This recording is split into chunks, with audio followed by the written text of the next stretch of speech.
بسم اللہ الرحمن الرحیم۔ درجہ مولوی کے عزیز طلباء و طالبات، جیسا کہ آپ بخوبی واقف ہیں کہ آپ کے نصاب میں جہاں بہت ساری کتابیں ہیں، اس میں ایک اصول فقہ کی کتاب بھی ہے۔ اصول فقہ کے نصاب میں جو آپ کی کتاب ہے وہ اصول الشاشی ہے، اور پوری کتاب آپ کے نصاب میں ہے۔ آج چوتھا سبق آپ کے سامنے لے کر ہم حاضر ہیں۔ آج آپ کے سامنے ہم مطلق پر بات کریں گے کہ مطلق کسے کہتے ہیں۔ مطلق کہتے ہیں اس لفظ کو کہا جاتا ہے دخل نہ ہو بلکہ صرف اور صرف ذات پر دلالت کیا گیا ہو، اور ضابطہ یہ ہے کہ جب مطلق بولا جائے تو اس سے اس کا فرد کامل مراد ہوتا ہے۔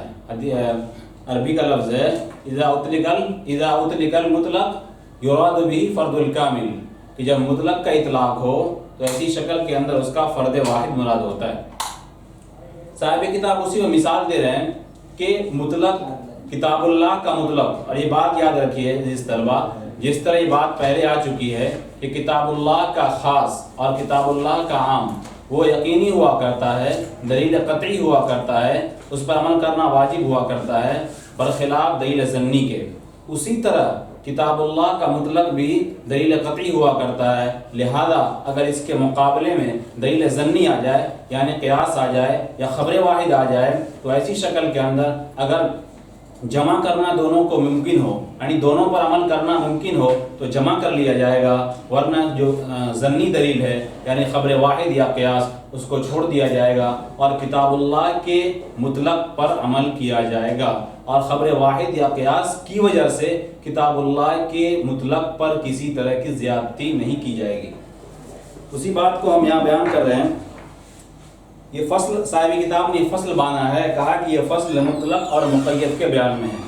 تو میں بتا دیا کہ مطلق کسے کہتے ہیں کہ مطلق اس لفظ کو کہا جاتا ہے جو صرف اور صرف ذات پر دلالت کرتا ہو، اس میں وصف وغیرہ کا کوئی خیال نہ کیا گیا ہو، وصف کی اس میں کوئی بات نہ ہو۔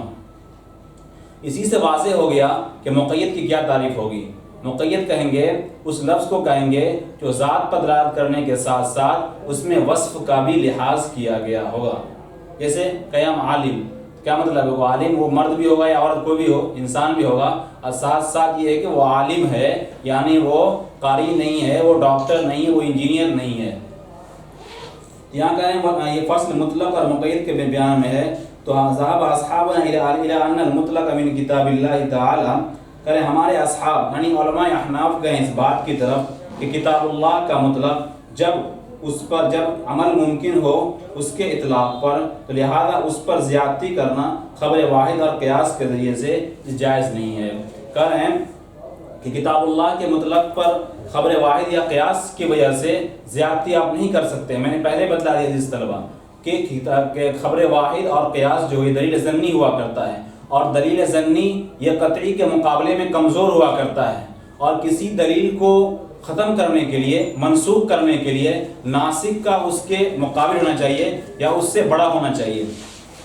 اسی کو کہا گیا، اس کی مثال دے رہے ہیں کہ فَاغْسِلُوا وُجُوهَكُمْ، آیت کے اندر کہا گیا ہے کہ آپ وضو کے اندر اپنے چہرے کو دھوئیں، لیکن حدیث کے اندر یہ ہے کہ نیت بھی کیا جائے۔ ولا، ایک ولا لفظ آتا ہے، اس کو امام مالک کہتے ہیں یہ فرض ہے۔ ولا کسے کہتے ہیں کہ آپ ایک عضو دھوئیں اور دوسرا عضو دھونے سے پہلے پہلا عضو کے خشک ہونے سے پہلے آپ دوسرا عضو دھو لیں، یہ ضروری ہے۔ یعنی اس طرح کی باتیں کرنا کہ وضو میں یہ سب چیزیں فرض ہیں، یہ غلط ہے، کیوں یہ حدیث میں آیا ہے اور قرآن میں صرف مطلق کہا گیا چہرہ دھونے کے بارے میں، لہذا حدیث کی بنیاد پر، خبر واحد کی بنیاد پر کتاب اللہ کے مطلق پر زیادتی کرنا کہیں سے جائز نہیں ہوگا۔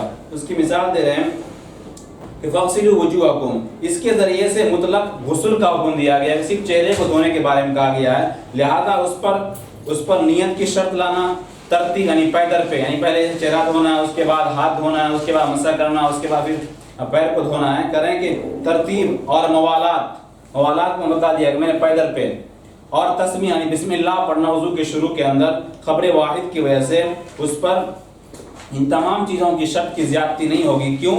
اس لیے کہ خبر پر عمل کرنا اس طور پر کہ اس کے ذریعے سے کتاب اللہ کا حکم متغیر نہ ہو۔ ہاں خبر واحد پر عمل کیا جائے گا، یہ جائے کہ وہ دلیل ظنی ہے لیکن دلیل ہے، اس پر عمل کیا جائے گا، لیکن اس شرط کے ساتھ کہ کتاب اللہ کے حکم پر کہیں طرح سے کوئی زیادتی وغیرہ نہ ہو یا اس میں کوئی کمی نہ ہو۔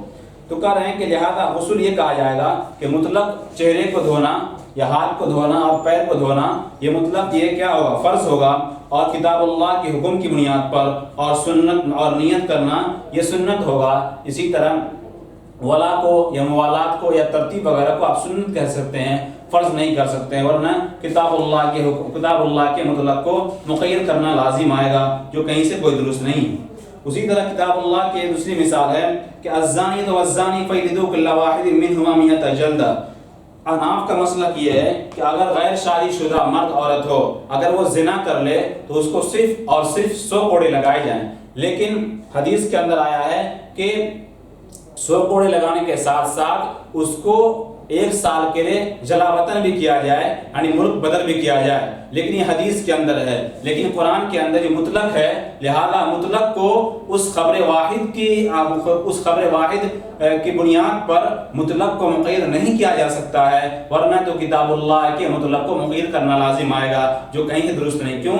کتاب اللہ کا مطلق بھی دلیل قطعی ہوا کرتا ہے، اور دلیل قطعی پر زیادتی خبر واحد سے یہ کہیں سے درست نہیں ہے۔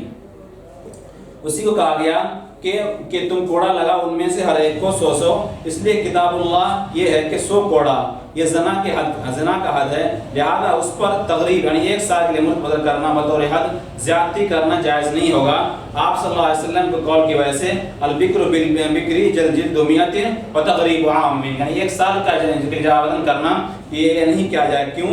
بل عمر کرے، لیکن خبر واحد پر عمل کرنا ہے تو اس کی شکل نکالی جائے گی تاکہ دونوں پر عمل ہو جائے۔ کریں کس طرح سے کہ خبر پر عمل کیا جائے گا اس طور پر کہ اس سے کتاب اللہ کا حکم متغیر نہ ہو۔ چنانچہ 100 کوڑے لگانا یہ تو شرعی حکم ہوگا کتاب اللہ کے حکم کی وجہ سے، یعنی کتاب اللہ کے اندر کہا گیا فَجْلِدُوا كُلَّ وَاحِدٍ مِّنْهُمَا 100 جلدہ، اس بنیاد پر 100 کوڑا لگانا تو کتاب اللہ کی وجہ سے ضروری ہوگا۔ البتہ 1 سال کے جلاوطن کرنا تقریب یہ مشروع ہوگا سیاحتاً، یعنی امام وقت اور حاکم وقت یہ مناسب سمجھے گا کہ ان زانی اور زانیہ کو جو غیر شادی شدہ ہیں جنہوں نے زنا کر لیا ہے 100 کوڑا لگانے کے ساتھ ساتھ اگر مناسب سمجھے، مصلحت سمجھے تو اس کو 1 سال کے لیے جلاوطن کیا جا سکتا ہے، ملک بدل کیا جا سکتا ہے، تاکہ ملک کے ماحول کو خراب نہ ہو، معاشرہ بالکل درست ہو سکے۔ البتہ اس سے خلاصہ کلام یہ نکلا کہ وہ امام کے ثواب دید پر موقوف ہے، وہ چاہے تو ملک بدل کرے 1 سال کے لیے اور نہ چاہے تو نہ کرے، یہ کوئی ضروری نہیں ہوگا۔ اگر لازم قرار دینا جیسا کہ علماء شوافع کہتے ہیں تو ایسی صورت کے اندر کتاب اللہ کے مطلق کو اس خبر واحد کی بنیاد پر مقید کرنا لازم آئے گا، جو کہیں سے درست نہیں۔ اس کے بعد آخری بات کہی گئی وَكَذَلِكَ قَوْلُهُ تَعَالَى وَلْيَطَّوَّفُوا بِالْبَيْتِ الْعَتِيقِ، اسی طرح طواف کے بارے میں ہے کہ طواف کرنا آیت کے اندر کہا گیا وَلْيَطَّوَّفُوا بِالْبَيْتِ الْعَتِيقِ، چاہیے کہ وہ بیت اللہ کا طواف کرے۔ تو بیت اللہ کا معنی آتا ہے، طواف کا معنی آتا ہے چکر لگانا، یعنی بیت اللہ کا دامن کعبۃ اللہ کے ارد گرد گھومنا، اس کا نام ہے طواف کرنا۔ لیکن خبر واحد کی بنیاد پر، حدیث کی بنیاد پر یہ کہنا کہ نہیں وضو شرط ہے اور وضو کا لازم قرار دینا یہ صحیح نہیں ہے۔ کیوں؟ اس وجہ سے کتاب اللہ جو کتاب اللہ کا جو مطلق ہے اس میں صرف یہ کہا گیا ہے کہ طواف کرنے کے بارے میں۔ اس سے معلوم چلا کوئی آدمی اگر بے وضو طواف کر لیتا ہے تو اس کے طواف کو طواف مانا جائے گا۔ البتہ جو حدیث کے اندر کہا گیا ہے کہ باوضو شخص ہی طواف کرے تو یہ کہا جائے گا، یعنی خبر واحد پر عمل کرنے کی یہ شکل نکالی جائے گی۔ چنانچہ اگر کوئی آدمی بغیر وضو کے اگر وہ طواف کر لیتا ہے تو گویا کہ اس نے کہیں نہ کہیں طواف میں کچھ نقص کیا ہے، لہذا اس نقص کی بھرپائی کے لیے دم کے ذریعے سے اس کی تلافی کی جائے گی جو اس نے طواف کے اندر کیا ہے۔ اسی کو کہا ہے کہ مطلق ہے طواف بالبیت کے مسمى میں، لہذا اس پر وضو کی شرط لگانا خبر واحد کی وجہ سے یہ جائز نہیں ہوگا، زیادتی نہیں کہ بلکہ اس پر عمل کیا جائے گا اس طور پر کہ اس سے کتاب اللہ کا حکم متغیر نہ ہو۔ حکم متغیر نہ ہو معنی طور کے مطلق طواف فرض ہوگا کتاب اللہ کے حکم، یعنی مطلق طواف کرنا، چکر لگانا، کعبۃ اللہ کے آس پاس چکر لگانا، طواف کرنا یہ مطلق یہ فرض ہوگا، کیونکہ